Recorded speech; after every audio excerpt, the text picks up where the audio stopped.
Alors aujourd'hui, dans le cadre de la 4e édition du Festival du film Divers, divergents, qui s'intitule Du coq à l'âme et qui interroge notre relation aux animaux, nous avons le plaisir de recevoir à Corpus Fabrique une rencontre autour de la communication avec les animaux, en lien avec le film de Peter Friedman, Je parle aux animaux.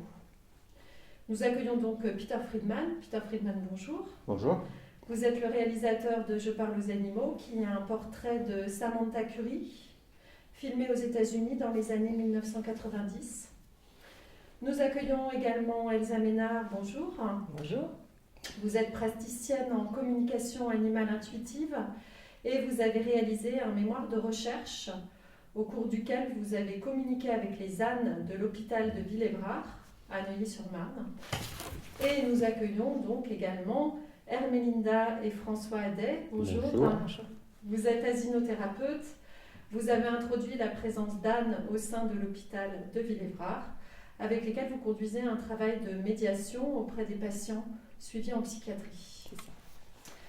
Alors, pour commencer, on va peut-être poser une première question à Peter Friedman. Est-ce que vous pouvez nous dire, Peter Friedman, comment vous en êtes arrivé à vous intéresser à Samantha Curry et à la communication avec les animaux? Comment est venu ce projet de film qu'on peut donc voir actuellement dans le cadre du festival? J'enlève ça pour parler. Bon, quand j'étais petit, j'aimais les animaux. J'avais toujours des animaux chez moi, que j'ai trouvé un petit lapin ou un serpent, tout type de... Et j'avais un lien avec eux. Alors, quelques décennies plus tard, j'ai passé une période quand je vivais à New York, pendant laquelle j'avais un ami proche qui s'intéressait à, qui était très excentrique et qui s'intéressait à des choses comme la télépathie. Il m'a appris à je ne sais pas comment ça se dit en français, de transe, de me mettre en transe et de parler des choses qui n'avaient pas l'air de venir de moi. Et c'était comme si, on appelait channeling à l'époque, c'est comme si quelqu'un d'autre parlait à travers moi. C'était peut-être tous ces drogues que j'avais pris 10 ans avant. Et voilà, c'était ce genre de choses. J'ai exploré des terrains et il m'a parlé de Samantha parce il savait qu'elle allait venir à New York donner une présentation ouverte au public. Il m'a montré une petite affiche qui disait « Vous pouvez apprendre à communiquer avec vos animaux domestiques. » Et date et l'heure et le lieu, une petite photo de Samantha. Et je pense qu'il y avait même le mot télépathie dedans. Donc il faut vraiment penser, quand on pense de ce film, il ne s'agit pas uniquement de la relation avec les animaux, mais Samantha dit qu'elle peut le faire par télépathie. Donc elle reçoit des images dans sa tête qui viennent des animaux et elle a une conversation visuelle avec eux. Et c'est un outil qu'elle utilise pour diagnostiquer leurs problèmes. Parce que les gens viennent voir Samantha quand leurs animaux se comportent mal. Et des fois, un animal qui se comporte bien, mais tout d'un coup, il se comporte différemment. Et on vient voir Samantha pour savoir qu'est-ce qui se passe. Voilà. Donc, je suis allé la voir. C'était son premier voyage à New York. C'était dans une salle de 1000 places. Et montrer des photos de ses patients, des animaux. Il a parlé d'un chat qui était déprimée parce qu'elle avait perdu son emploi.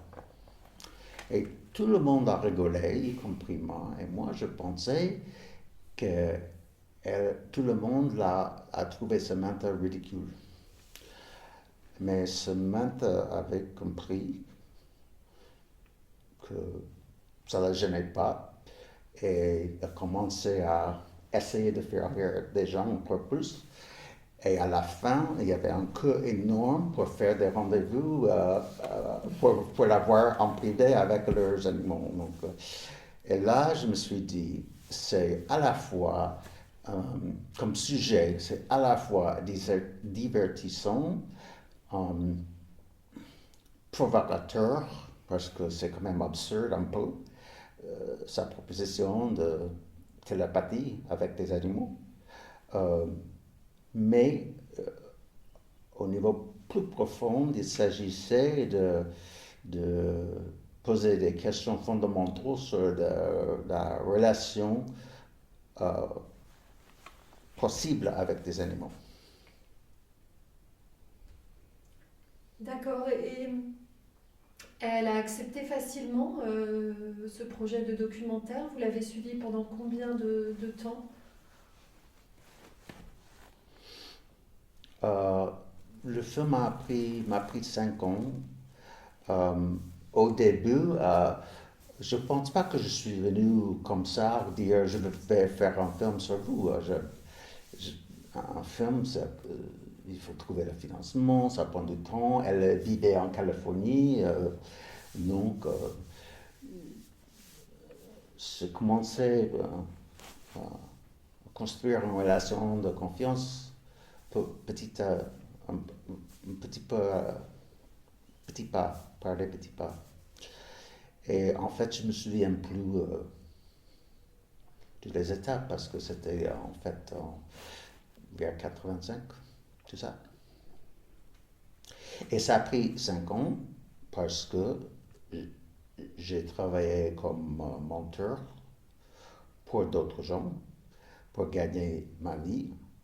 J'ai pas pu trouver de financement, donc j'ai payé les frais en dépensant le moins possible, mais j'ai payé tous les frais avec l'argent que j'ai gagné avec comme monteur de film.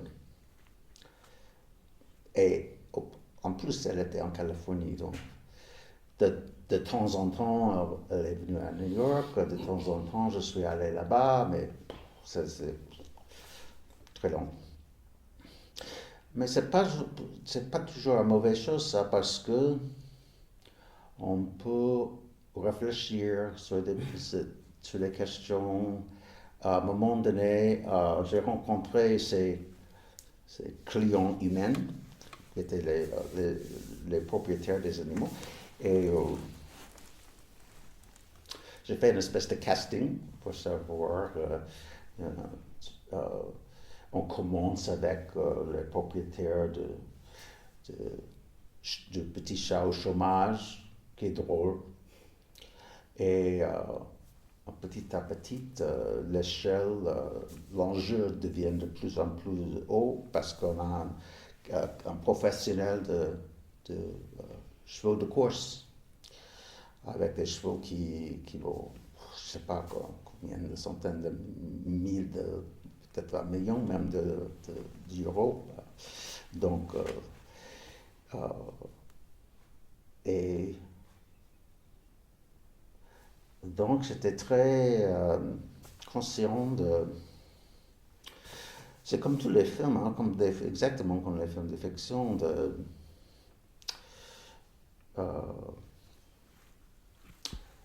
qu'est-ce que...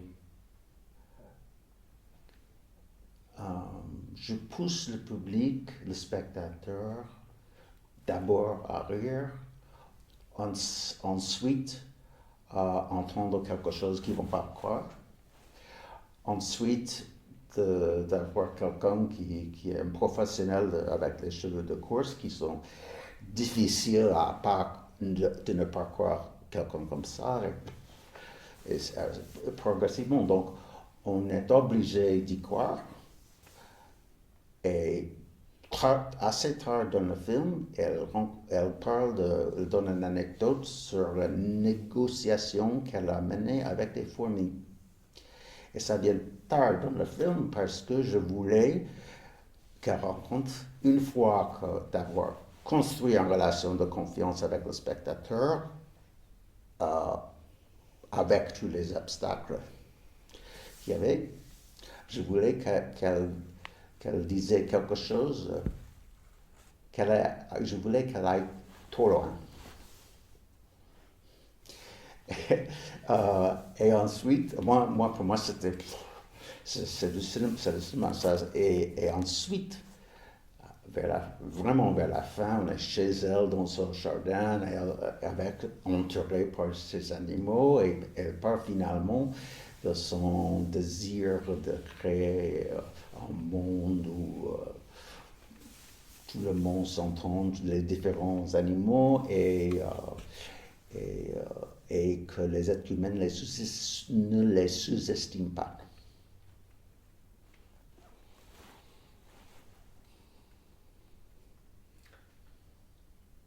Elsa Ménard, je crois savoir que ce film a joué un rôle particulier, en tout cas dans votre décision de vous former à la communication avec les animaux. Est-ce que vous pouvez nous raconter un peu comment vous avez reçu le film de Peter et qu'est-ce qu'il a changé en fait dans votre regard peut-être sur la relation et la communication avec les animaux?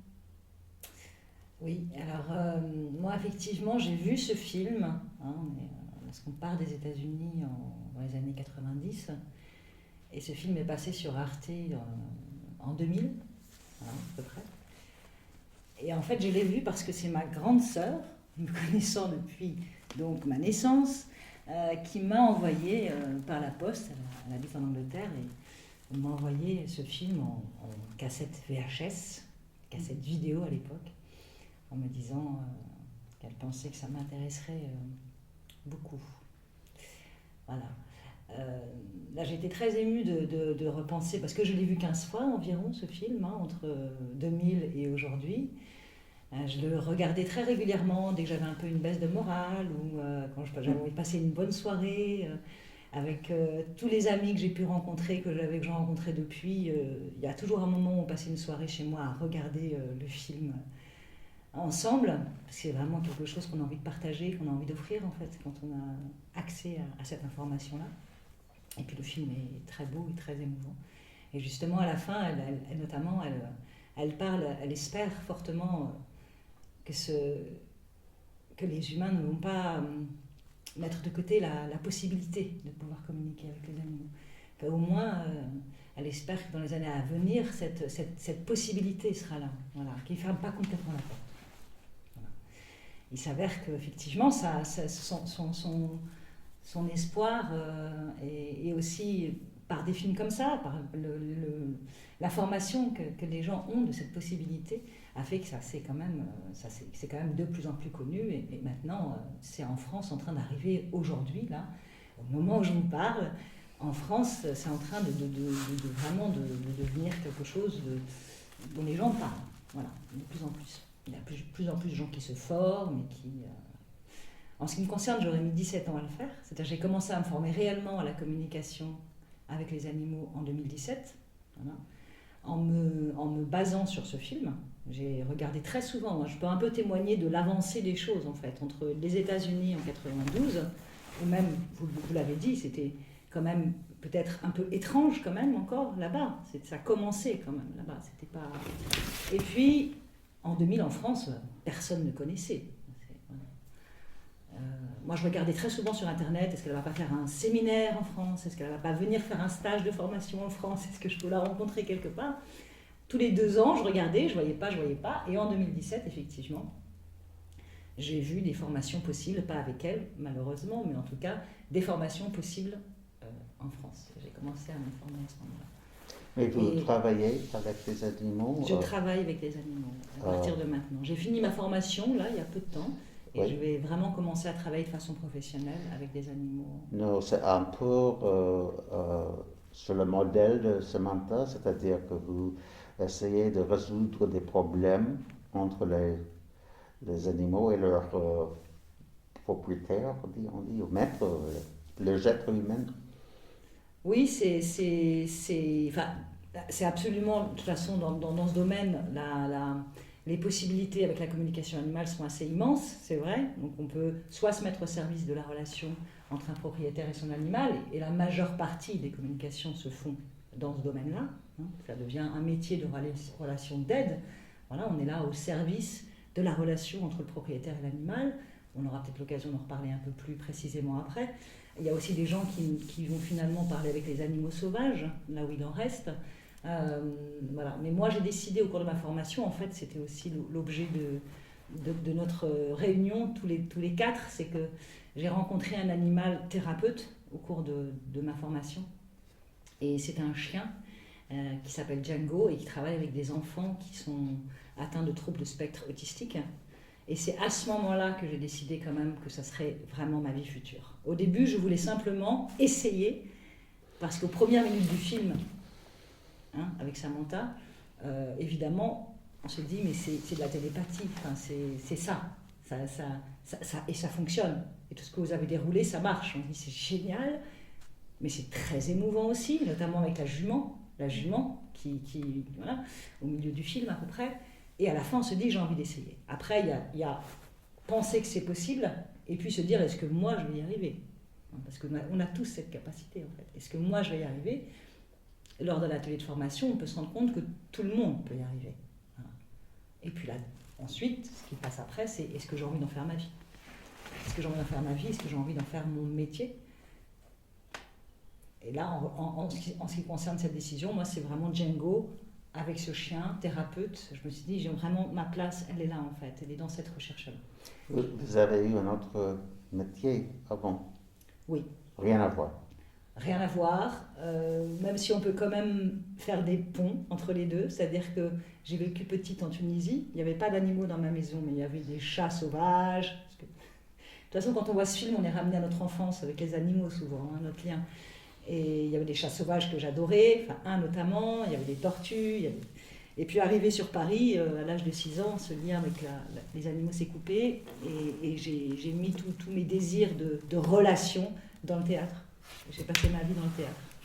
Voilà. Donc auteur, metteur en scène, actrice. J'ai une carrière de théâtre pendant longtemps, que j'ai toujours d'ailleurs, je garde les deux pour l'instant. Et l'état du travail... on m'a dit ça tout à l'heure, je pense. Oui, moi, c'était problème de... Non, mais tout est pardonné. L'état du travail, par exemple, de l'acteur en jeu, l'acteur qui improvise, le clown qui improvise aussi. Enfin, il y a des liens qui peuvent se faire entre le monde du théâtre, le monde de la création, parce que là, on va peut-être parler un peu plus techniquement de ce que c'est que la communication avec les animaux aussi. C'est assez proche aussi, le lien d'écriture aussi, puisque je suis auteur aussi. Donc l'état dans lequel on se met, l'état auquel on accède pour pouvoir entrer en communication avec les animaux peut être proche de l'état créatif. Alors voilà. Du coup, est-ce que peut-être vous pouvez préciser, Elsa, parce que comment ça fonctionne en fait la communication avec les animaux alors à quoi ça sert? On a vu déjà que ça peut servir à finalement, il peut y avoir des usages très différents finalement de ces relations de communication, mais comment ça fonctionne? Parce que dans le film, on voit Samantha toucher les animaux, on la voit fermer les yeux, on la voit écrire aussi. Voilà, concrètement, qu'est-ce qui se passe en fait dans cette séance, dans ces moments en fait de communication? Alors concrètement, effectivement, dans le film, on la voit passer par plusieurs étapes. Mais la première des choses, parce qu'aujourd'hui, il y a des recherches qui se font aussi à ce niveau-là, mais évidemment, on parlait de télépathie. Et il s'agit bien de télépathie dans le sens presque mécanique du terme, en fait. On parle de télépathie, finalement, ça ne tient pas qu'à la télépathie. Et moi, je vais dire ça, quelqu'un d'autre va dire autre chose. Il y a plusieurs possibilités pour expliquer ce que c'est. Mais très simplement, en fait, c'est tout simplement une communication via nos 5 sens. On reçoit et on envoie des informations via la capacité de notre psychisme, via notre corps, via nos 5 sens. Donc on voit bien dans le film qu'elle ressent des choses, notamment parfois même qui la bouleverse, comme avec cette jument, on voit qu'elle ressent des choses de façon physique, kinésiologique. On peut imaginer, et d'ailleurs elle le dit aussi, elle voit les images, c'est vraiment nos 5 sens, elle voit des images, elle entend des sons, elle sent des odeurs. Voilà. Mais pour ça, il faut d'abord se mettre dans un certain état.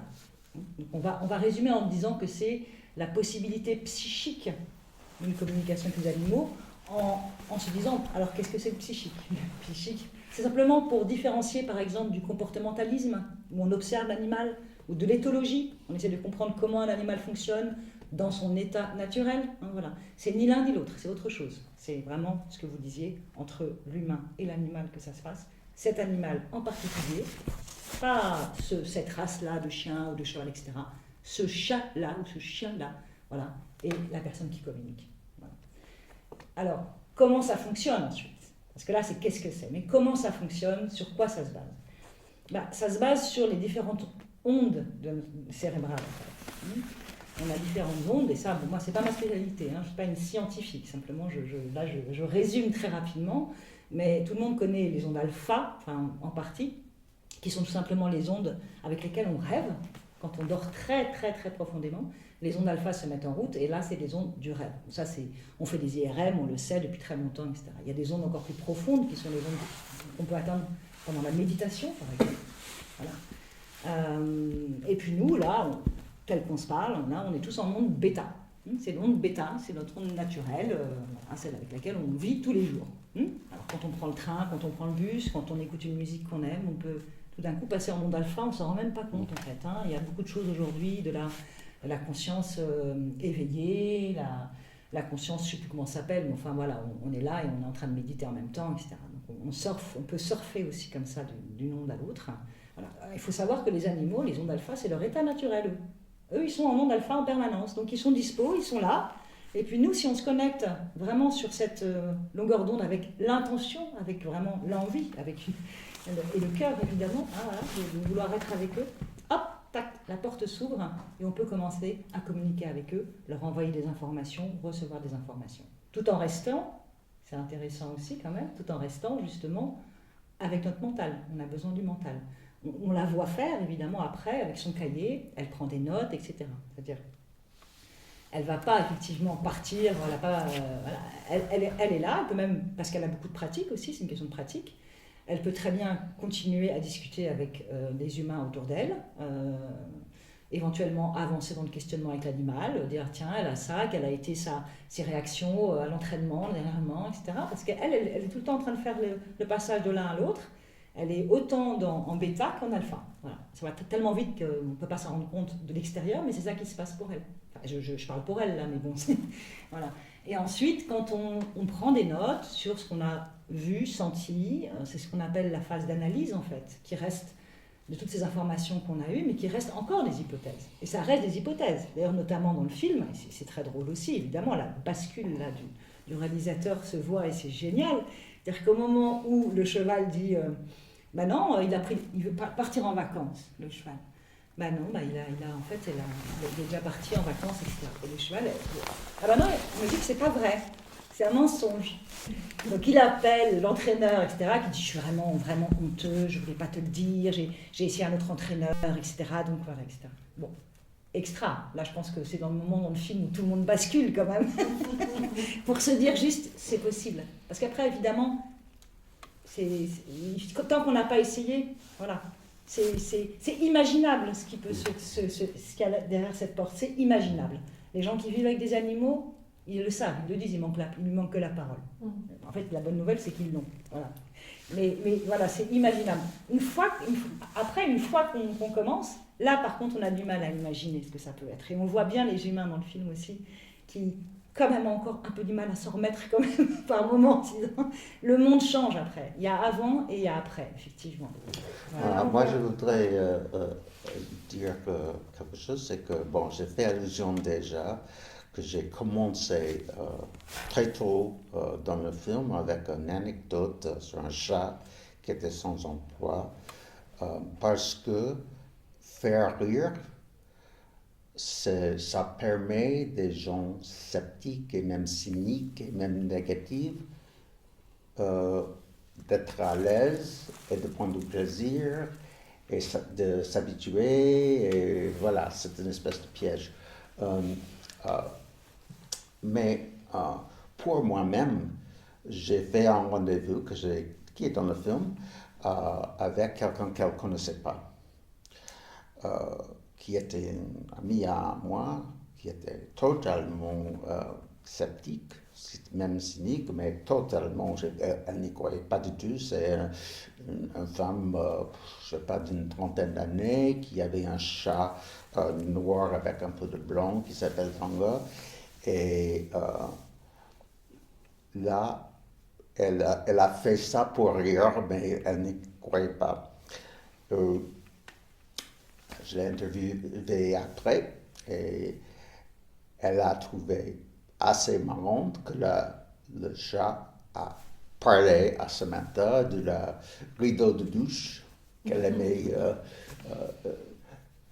Donc mon amie a trouvé ça marrante, mais elle a dit, je dois dire que Tanga ne mord plus, ne griffe plus depuis qu'il est avec Samantha. Moi, il n'y a pas de doute qu'il s'est calmé depuis ça. Et on voit Samantha fait une espèce de massage aussi, donc on peut dire que c'est purement physique. Et bon, je sais pas, c'est ça, l'histoire de télépathie, ça. Il y a des magiciennes qui font sur scène des choses impossibles tout le temps. Donc. Et moi, je ne savais pas au début, ni à la fin, ni aujourd'hui, à tel point je crois dans tout ça. Et ce qui m'a permis de rester intéressé. Et moi, j'ai fait mes études dans le cinéma de fiction, une partie, dramaturgie et écriture et réalisation de films de fiction. Et pour moi, c'est identique dans le documentaire, dans la gestion de développement de personnages. Il faut toujours penser à chaque moment dans le film, on se demande de quoi on attendre, qu'est-ce qui va se passer, qu'est-ce qu'il y a que le spectateur sait ou sait pas, et que le personnage dans le film sait ou sait pas. Il y a toutes ces règles de dramaturgie à laquelle il faut les surveiller, parce que c'est ça qui permet de maîtriser un film, et un documentaire fiction, n'importe quel genre de film, c'est pareil.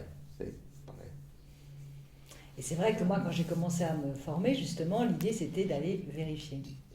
C'est-à-dire que, effectivement, entre 90, comme Peter en parle, et maintenant, il y a vraiment il y a beaucoup de temps qui sont passés.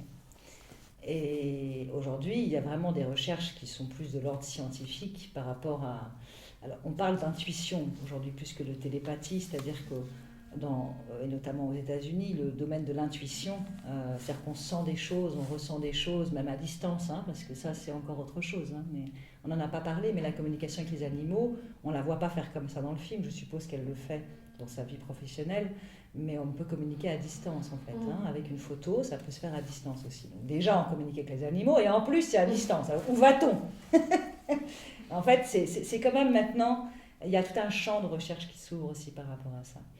Évidemment, c'est l'armée qui a commencé ça aux États-Unis. C'est toujours, c'est souvent comme ça en fait, le domaine de recherche, parce qu'ils ont de l'argent, parce que ça les intéresse hautement. Ils se sont rendus compte qu'il y avait un lieutenant ou un général pendant la guerre du Vietnam, mais ces troupes finalement échappaient toujours aux embuscades. Et ils ont vraiment se sont demandé pourquoi. Et la personne a simplement répondu, mais je le sens en fait. Donc ils ont commencé, ils ont dit c'est complètement incroyable, donc on va commencer à faire des recherches. On n'est pas là pour parler de ça, mais simplement pour dire qu'il y a un moment donné où on va peut-être comprendre réellement, on en parlera à la fin, mais moi c'est aussi un domaine de recherche qui m'intéresse beaucoup, de comprendre réellement, on a besoin de prouver les choses pour qu'elles marchent. Mais en attendant que tout ça se fasse, ce qui se passe, c'est que quand on a des informations avec un animal, et on voit bien ça dans le film, il y a toute une partie du travail qui s'appelle l'analyse et la validation avec le propriétaire. Et ça, à ce moment-là, il y a plusieurs façons de vérifier. C'est-à-dire ce que le propriétaire va répondre par rapport aux informations reçues, et puis le changement de comportement de l'animal.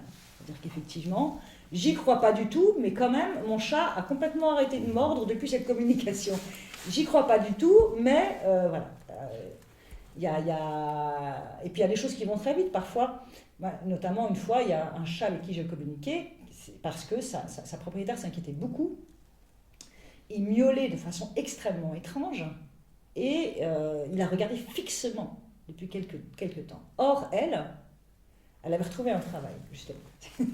Elle voulait retrouver un travail depuis pas longtemps et elle était complètement culpabilisée. Parce qu'elle était sûre que son chat lui en voulait énormément, après des mois où elle était tout le temps avec lui à la maison, qu'elle tout d'un coup, elle disparaît, elle part toutes les journées. Bon, mais elle me dit, voilà, je m'inquiète et je culpabilise, etc. Ce que font souvent les propriétaires, en fait. Voilà, c'est pour ça qu'ils font appel aussi à des gens. Or, le chat, moi, c'était au début, j'avais pas fait encore beaucoup de communication, mais le chat, donc, me montre une sorte d'excroissance dans sa gorge, et il me dit, non, mais ça va très bien, il n'y a pas de problème, je suis très contente, très content pour elle, très content qu'elle ait retrouvé un travail, mais simplement, il me montre cette image d'excroissance et j'entends, parce qu'on entend aussi des mots, on pourra en reparler ici, et j'entends, j'ai un chat dans la gorge. Le chat me dit, j'ai un chat dans la gorge. Je dis, mais ça, c'est pas possible, c'est mon imagination, encore une fois, c'est moi qui interprète. Avec des mots? Alors, il y a aussi des mots. Donc cette image, cette excroissance de chair, chat dans la gorge. Je dis, mais c'est impossible. Et puis, j'en parle quand même avec la propriétaire, je ne veux pas l'inquiéter, évidemment, tout de suite, je lui dis bien d'aller voir un vétérinaire et d'appeler un vétérinaire le lendemain pour savoir ce qu'il en est. Et elle m'appelle le lendemain en me disant, tout va beaucoup mieux, en fait, il a vomi une énorme boule de poils cette nuit. Donc le chat, comment? Parce que j'avance dans les exemples pour montrer aussi comment ça marche plus précisément, parce qu'effectivement le film reste mystérieux par rapport à ça. Mais en me montrant cette image de boule dans sa gorge, en me donnant cette information, il me parlait de cette boule de poils qu'il avait. Et effectivement, elle ne savait pas qu'il fallait donner de l'herbe au chat, on appelle l'herbe à chat, pour les aider à vomir. Il était en train de se purger, il avait besoin de ça, tout simplement. Voilà. Est-ce que je voyais tout à l'heure François et Hermélinda acquiescer au témoignage d'Elsa. Est-ce que vous pouvez peut-être nous raconter un petit peu déjà comment vous est venue l'idée d'introduire des ânes en hôpital psychiatrique? Peut-être passer pas trop longtemps sur cette question-là, mais nous expliquer un petit peu comment vous travaillez avec ces ânes et comment ces ânes travaillent avec les patients. Et puis, comment vous avez accueilli Elsa quand elle est venue vous voir en vous disant qu'elle avait envie de faire une recherche et de communiquer avec vos ânes, puisqu'elle se destine, comme elle vous l'a dit, à s'orienter en tout cas, à travers la communication animale, de s'intéresser en tout cas aux animaux-thérapeutes. Est-ce que vous pouvez nous raconter un peu cette expérience qui peut paraître un peu étrange? Juste parler vite fait du projet. En fait, c'est un projet qu'on a réfléchi, qu'on a mûri dans nos têtes pendant 5 ans. Enfin, on y pensait, parce qu'on a connu la ferme à l'hôpital en 89. Et du coup, après, moi, je suis infirmière en psychiatrie et du coup, j'ai fait des séjours thérapeutiques avec des patients extrêmement difficiles. Et on était dans une ferme équestre en Normandie où ça s'est super bien passé.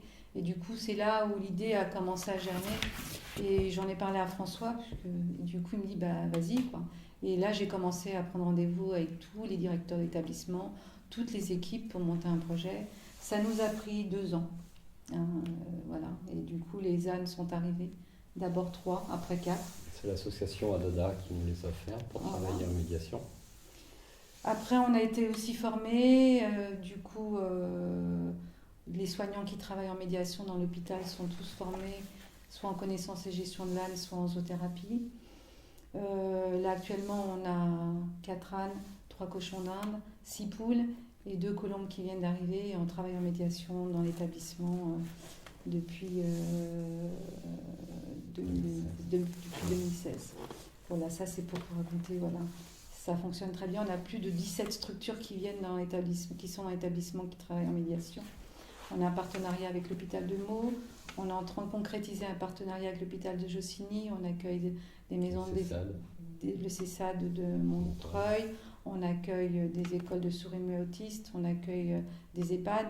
Parce que du coup, on a aussi créé une association. Donc du coup, on se permet d'accueillir des gens extérieurs à l'hôpital. Juste depuis cette année, on est devenus formateurs. Nous-mêmes, on est 3 personnes, 3 soignants, 2 soignants et François, formateurs en connaissance de l'âne et en pratique de zoothérapie. Voilà, ça c'est pour mettre un peu le projet. C'est quelque chose qui fonctionne très très bien. Et comme disait Elsa, il faut toujours prouver que ça marche. Et du coup, on prouve que ça marche. On fait des rapports, des vidéos pour montrer qu'effectivement, ça fonctionne avec les patients. Ça leur apporte énormément. Voilà, ça c'était pour un peu mettre le projet. Du coup, Elsa, tu vas en parler quand Elsa, oui. Moi, je voudrais, vous pouvez vous présenter peut-être avant, mais vous m'avez dit tout à l'heure que vous avez trouvé le film, le propos du film, tout à fait naturel. C'était pas surprenant. Pas naturel, mais on a vécu ce qu'ont vécu les gens dans le film. Ah. Je vais justement y venir, c'est pour ça. C'est pour ça que le film nous a pas, quand on connaît pas la médiation, enfin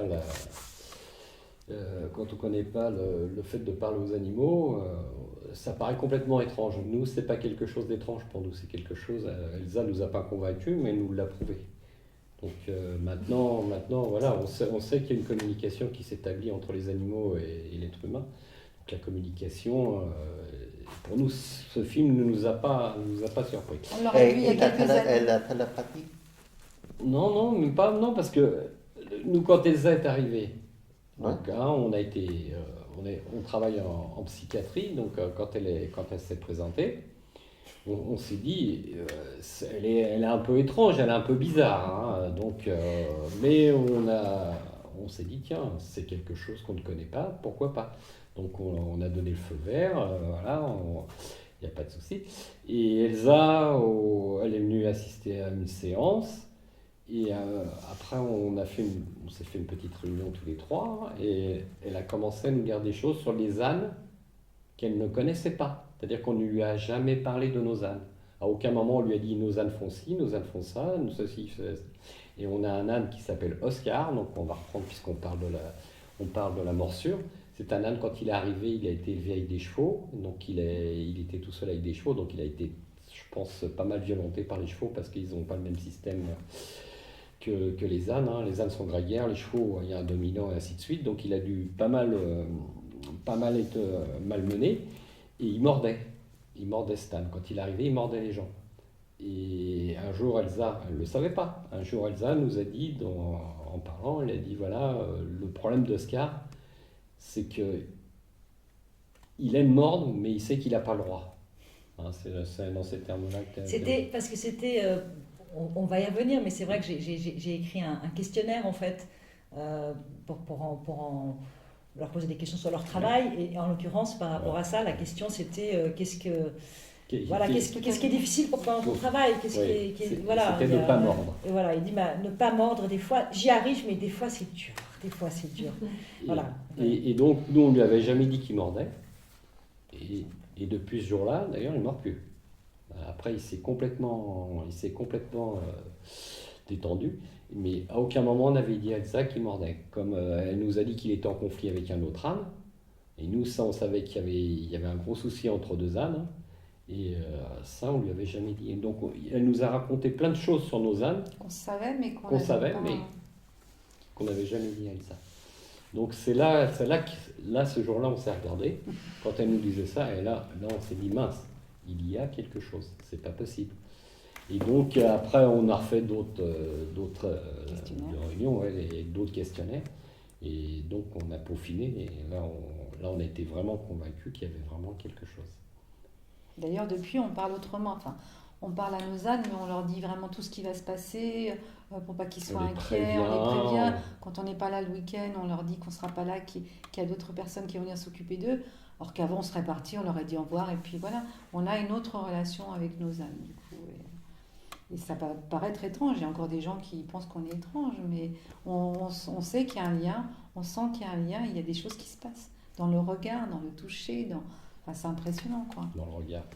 C'est impressionnant, enfin. On est dans un moment particulier, on est vraiment dans un moment où les choses s'ouvrent, d'autant plus avec ce qui se passe en ce moment dans le monde, bien sûr, dit-elle sans son masque.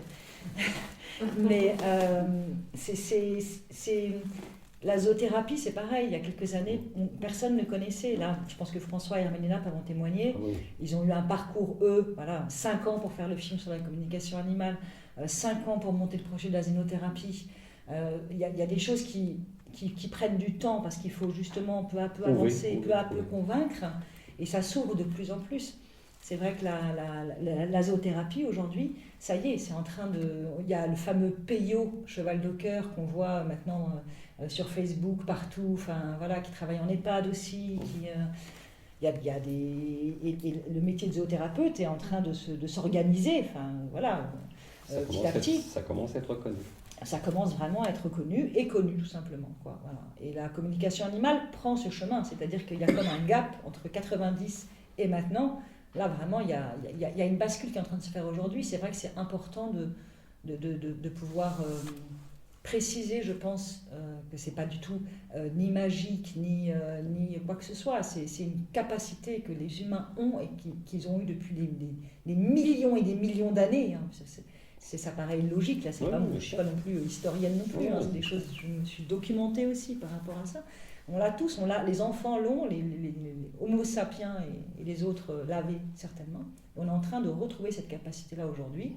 Évidemment, la science s'intéresse beaucoup à ça aujourd'hui, et tant mieux, parce que si ça peut faire avancer aussi la connaissance, tant mieux. La meilleure des vérifications, effectivement, c'est les propriétaires, c'est-à-dire le retour, et c'est un moment qui est souvent très fort, forcément. Quand il y a une problématique, ça se fait avec le propriétaire. C'est avec le propriétaire que ça va se résoudre. On peut négocier avec l'animal, mais l'animal aura toujours son libre arbitre. On n'est pas là pour l'obliger à faire des choses. On est là pour que le propriétaire soit au courant du point de vue subjectif de l'animal. Voilà. Et comment on avance ensemble et qu'est-ce qu'on fait ensemble. Voilà.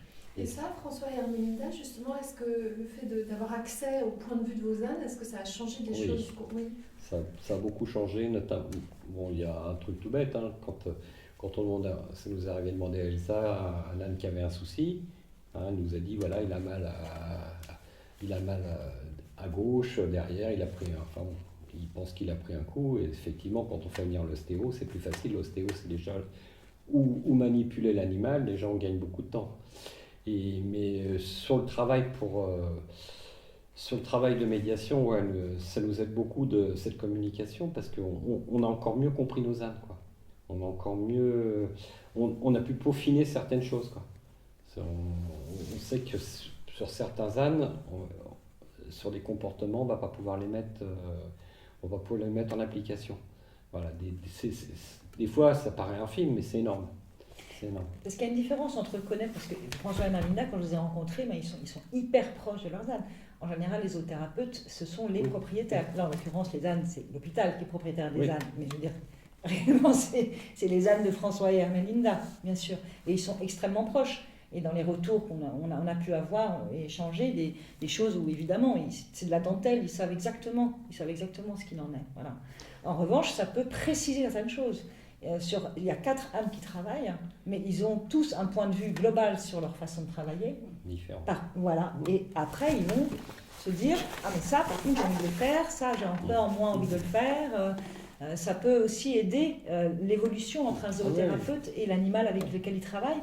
Parce qu'il y en a certains, ils vont trouver ça extraordinaire, puis des jours ça va moins bien, des jours ça va bien, mais les rênes longues par exemple, Manolo c'est un des ânes, il est à fond.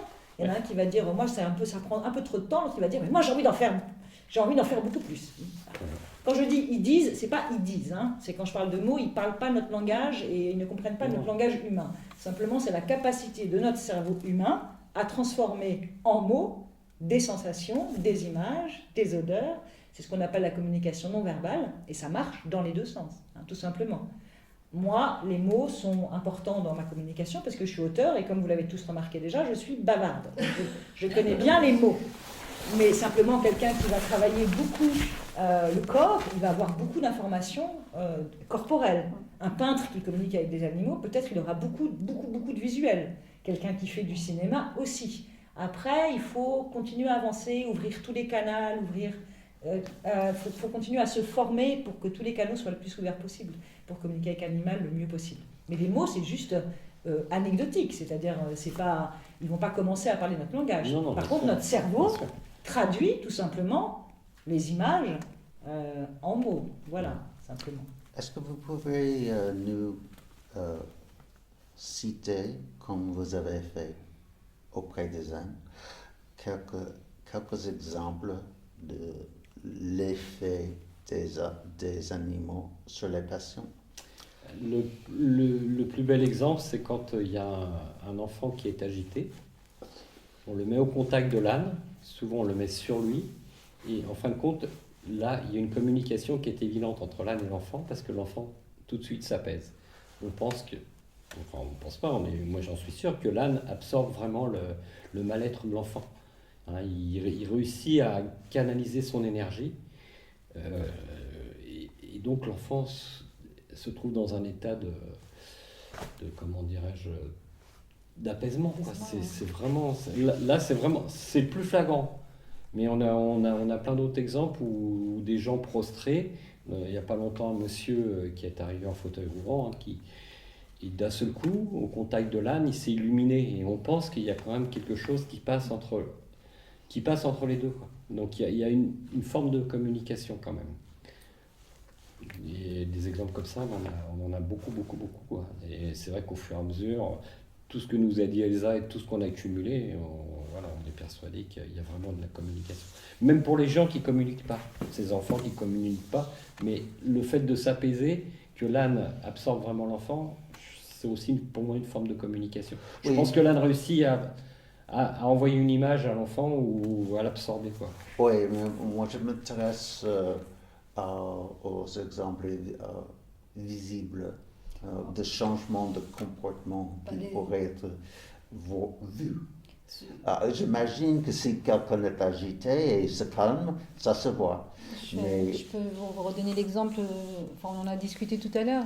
Moi, ça m'arrive de prendre des patients qui ont des prescriptions de chambres d'isolement pour les apaiser, du coup, avec l'accord médical, bien sûr, d'emmener le patient en prise en charge individuelle à l'enclos des ânes. Et du coup, le patient, au lieu d'être pendant 2 ou 3 heures en chambre d'isolement fermée avec un traitement, elle va être dans un espace complètement ouvert avec un âne. Et du coup, oui, la patiente, même si elle reste délirante, parce que ça ne fait pas tout, elle peut s'exprimer, elle peut crier, elle peut dégager toute son agressivité, toute sa violence qu'elle a en elle.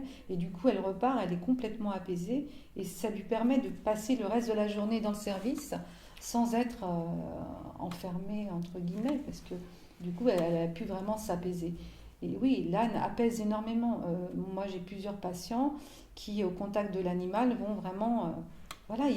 toute la tension nerveuse va redescendre.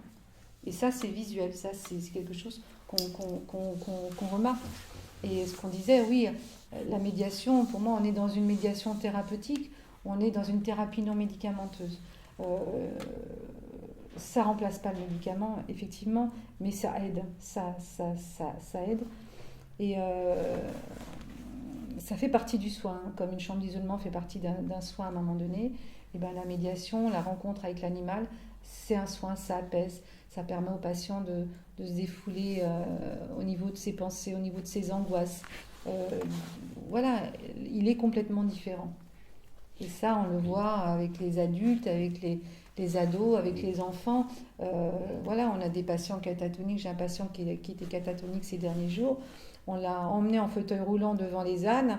Et ben, il a caressé l'âne, il a souri, il a donné son nom. Le traitement faisait qu'effectivement, il commençait sûrement à aller mieux.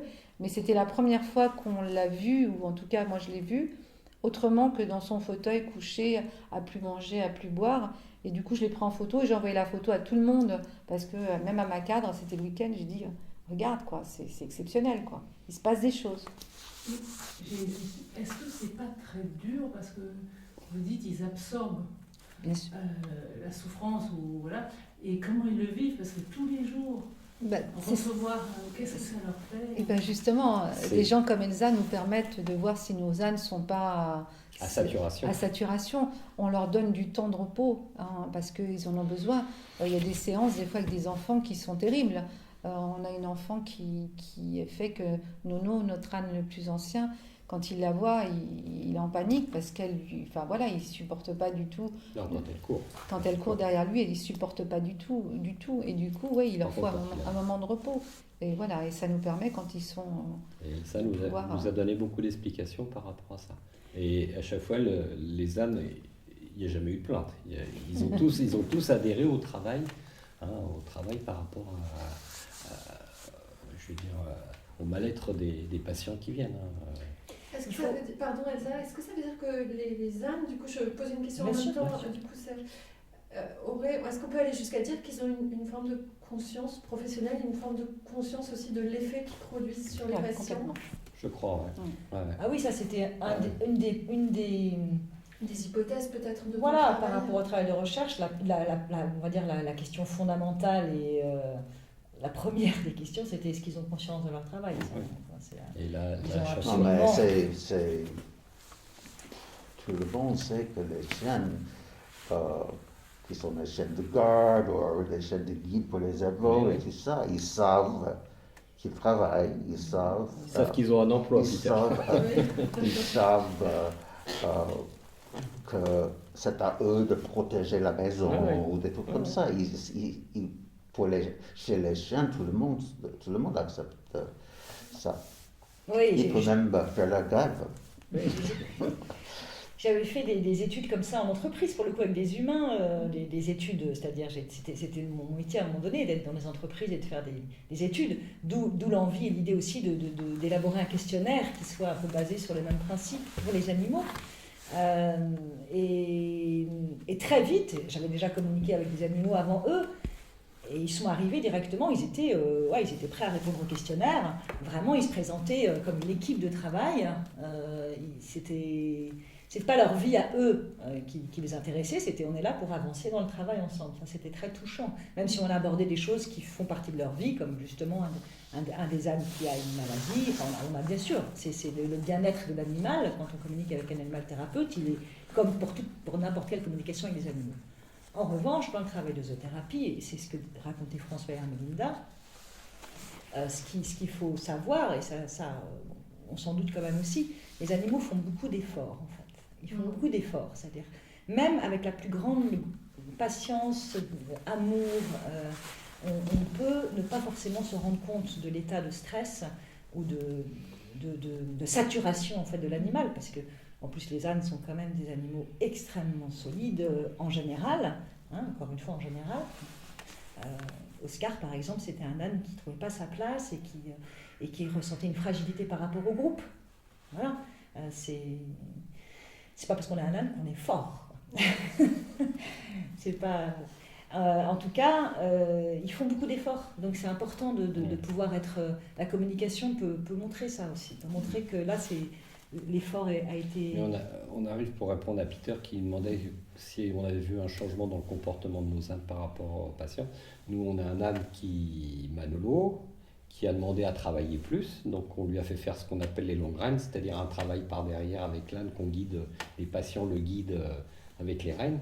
Et quand on redescend pour lui donner sa récompense, avant il partait après, alors que là il reste, on sent qu'il est content, il reste plus longtemps avec nous, il nous fait des câlins, il vient nous revoir, il a bien travaillé, et il le sait, et nous on le sent. Il n'a plus du tout le même comportement qu'il avait avant. Manolo, c'est celui qui, il voulait travailler plus. Il voulait travailler plus, quoi. Il voulait, et donc on lui a fait faire ça, et du coup, mais quand il revient, on sent, on va pas dire qu'il remue la queue comme un chien, mais il reste collé à nous, il reste beaucoup plus longtemps que d'habitude, quoi. Il est vraiment, et puis on a l'impression qu'il a été content de faire ce travail, quoi.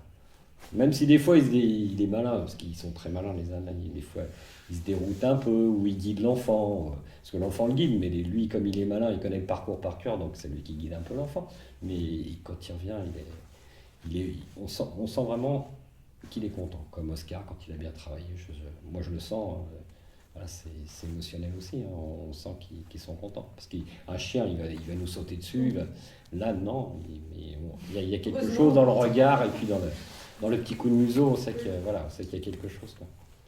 Et peut-être une dernière question, et on pourra poursuivre après les échanges, après l'interview, mais une dernière question peut-être, est-ce que finalement, peut-être je vous la pose à tous les quatre, est-ce que finalement ces perspectives de la communication animale, selon vous, qu'est-ce qu'elles donnent à entrevoir sur des possibilités qu'on ignorerait ou qu'on n'exploiterait pas dans le domaine de la communication entre humains, et notamment peut-être avec des personnes qui ne communiquent pas par la parole? Est-ce qu'il y a d'autres champs d'application, d'autres champs de recherche qui s'ouvrent en fait grâce à la communication animale, mais qui pourraient être aussi peut-être réinvestis dans la communication entre humains?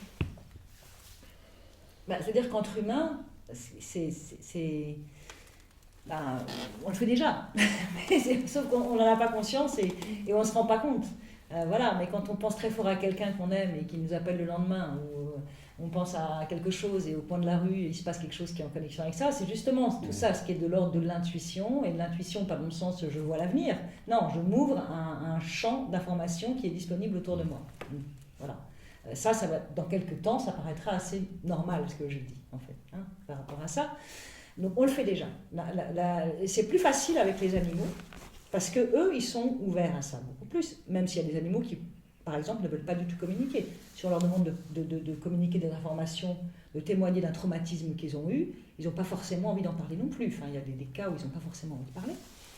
Mais en tout cas, ils sont quand même très ouverts. Donc après, c'est comme un muscle finalement. C'est que les animaux sont comme des guides pour nous en fait là-dedans. Et ça, c'est aussi la grande émotion de ça. C'est-à-dire qu'ils nous ouvrent la voie en fait. Si on se met à leur écoute, ils nous ouvrent la voie pour ensuite avancer et évoluer nous aussi en tant qu'humains. Voilà. Ils nous rendent sensibles à des choses auxquelles on ne faisait plus attention, etc., etc., etc. Pour répondre plus précisément sur les perspectives de recherche par rapport à ça, en tout cas, il y a beaucoup de choses aujourd'hui qui se font, mais notamment par rapport à la zoothérapie et par rapport ce qui, moi, en tout cas, me passionne, c'est-à-dire les troubles du spectre autistique, notamment ce qui m'a vraiment donné envie de m'investir dans ces recherches, c'est la communication avec un chien thérapeute, et où le chien, finalement, a invité dans la communication un enfant autiste. Voilà. Qui avait 4 ans à l'époque et qui a communiqué finalement avec moi de la même façon que celle avec laquelle je communiquais avec le chien, avec lequel on communiquait ensemble. Voilà. Donc ça a été très très bouleversant aussi, évidemment. Une maman communique avec son nourrisson de cette façon, je pense. Dans justement Peyo, cheval de cœur, on voit ce cheval communiquer avec des gens qui sont atteints d'Alzheimer ou en soins palliatifs. Là, on est vraiment quand même dans un domaine qui commence aussi là, à être de plus en plus palpable et visible. On peut voir aussi les changements qui opèrent. J'ai fait un atelier de communication animale avec une femme une fois qui, elle, commence par les humains aussi, qui nous fait travailler entre humains, pour commencer. Voilà. Mais nous, on a beaucoup plus de réticence. Non, les animaux sont des bons coachs par rapport à ça. Ils peuvent vraiment nous aider à ouvrir ces portes-là. Ensuite, oui, avec les humains, pour moi, c'est pareil, c'est totalement évident. Il y a une continuité. Voilà. je ne sais pas si... C'est la recherche en tout cas que j'ai envie moi de continuer là, à mener, ici avec François et Amélinda, avec les patients de François et Amélinda, on est en train de mettre ça en place en fait. Et j'ai aussi notamment travaillé du côté de Metz, aussi dans un hôpital de jour avec une pédopsychiatre, voilà, qui s'appelle Anne Dallasta, et qui accueille, c'est là qu'on avait communiqué en fait. Hein. Donc, on est en train de mettre en place toute une recherche avec comment est-ce qu'on suit un enfant, 2 enfants, 3 enfants, 10 enfants pendant 1 an sur un long terme avec des changements visibles dans le comportement de l'enfant éventuellement. Comment est-ce qu'on quantifie, sur quelle base on se fonde pour quantifier les progrès. C'est un vaste programme aussi ça, hein. C'est qui décide quel est le progrès. Voilà. J'espère travailler aussi peut-être avec l'unité de recherche à Villers-Évrard, avec des chercheurs en sciences cognitives, pour qu'on puisse avancer sur des questions peut-être pratiques, techniques aussi, de comment ça marche, de comment c'est possible. Voilà, de faire des grilles en fait, qui soient plus ou moins objectives.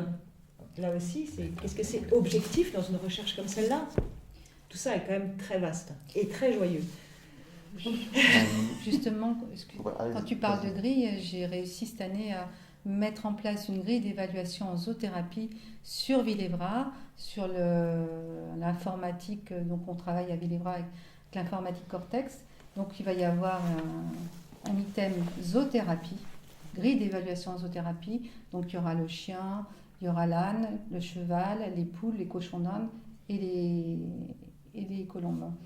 Et du coup, avec une grille d'évaluation, ça a été validé. Je suis en train de travailler sur la grille d'évaluation avec une collègue et on va l'inclure. Donc institutionnellement, il y aura une reconnaissance et on pourra quantifier, parce que dans l'administration, ce qui compte, c'est des chiffres, on pourra quantifier le nombre de séances par secteur et par patient, ce qui est énorme. Institutionnellement, c'est énorme, c'est une reconnaissance du travail qui est fait par les équipes soignantes.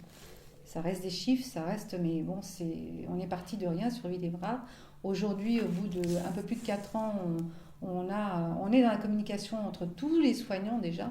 Il y a vraiment quelque chose qui se passe, même si on n'est pas dans la communication intuitive, là pour le coup, ça a ouvert des portes importantes. On attend que le confinement soit fini parce que tous les soignants qui sont formés rêvent de rencontrer Elsa parce qu'on parle de toi et du coup, on nous pose des questions auxquelles on ne peut pas répondre. Et du coup, on aimerait que tu fasses une intervention au niveau de tous les soignants. Je pense que c'est important, que ça va encore ouvrir des portes dans l'établissement. Il y a des choses qui sont en train de se passer aujourd'hui. Oui, ça c'est vraiment, c'est ce que je disais tout à l'heure, on est vraiment, je pense, dans un temps de bascule où effectivement la science commence aussi à s'intéresser à ça.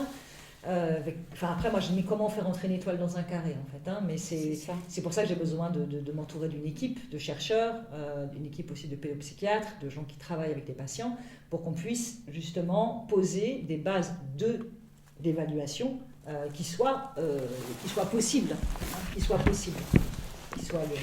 éventuellement reproductibles, etc.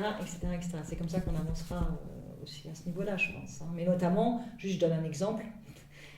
Par rapport à ce que j'ai dit tout à l'heure, cet enfant atteint de trouble autistique m'a communiqué. La question était de quoi est-ce qu'il a peur? Parce que c'est ça qu'on peut aussi poser comme question à un animal qui travaille avec un patient qui n'a pas la parole. Là, on a plusieurs étapes. Hein. Effectivement, et l'enfant m'a fait part de sa peur de se vider de son sang. Moi, j'avais aucune connaissance en fait sur les problématiques qu'on peut retrouver chez les patients atteints de trouble autistique ou psychotique en l'occurrence, et une infirmière en psychiatrie m'a expliqué après cette communication que ça pouvait faire partie de ce qu'on appelle les peurs de vidage. Moi, je ne connais pas du tout ça. Sur un long terme, là, c'était un atelier, c'était one shot. Okay, sur un long terme, sur un travail avec des patients, avec des animaux, avec une équipe autour, qu'est-ce qu'on peut envisager? Est-ce qu'on peut envisager de préciser? Est-ce que c'est un souvenir de sa part? Est-ce que ça lui est vraiment véritablement arrivé? Donc ça, il y a aussi les parents qui interviennent dans ce schéma de recherche. Est-ce qu'il y a un comportement chez l'enfant qui va pouvoir s'améliorer, notamment au niveau de la relation avec les autres? Ça, on peut aussi voir que les enfants qui sont atteints de troubles autistiques ont des problèmes de relation avec... voilà, ça, on voit ça en progrès chez un enfant. Voilà, qui va tout d'un coup, il joue avec le chien, et puis tout d'un coup, il va montrer à l'intervenant qu'il joue avec le chien. Et ça c'est vraiment, ça se voit aussi, en fait. Hein. On peut avancer comme ça en accompagnant, en fait, l'enfant et l'animal dans leur travail, parce qu'eux, ils travaillent ensemble en général aussi. Tout le monde s'unit dans ces cas-là. Voilà. Très bien. Eh bien, je vous remercie infiniment tous les quatre de vous être prêtés à le jeu de cette rencontre à quatre voix. Et puis, j'encourage les personnes qui regarderont cette interview à se rendre sur la plateforme sur laquelle, donc, qui est en tout cas en ligne sur le site de Corpus Fabrique. Vous pouvez avoir le lien donc, vers le film de Peter Friedman, Je parle aux animaux. Et merci à tous les quatre, encore une fois, de ces échanges passionnants. Mais merci à vous. Merci. Merci.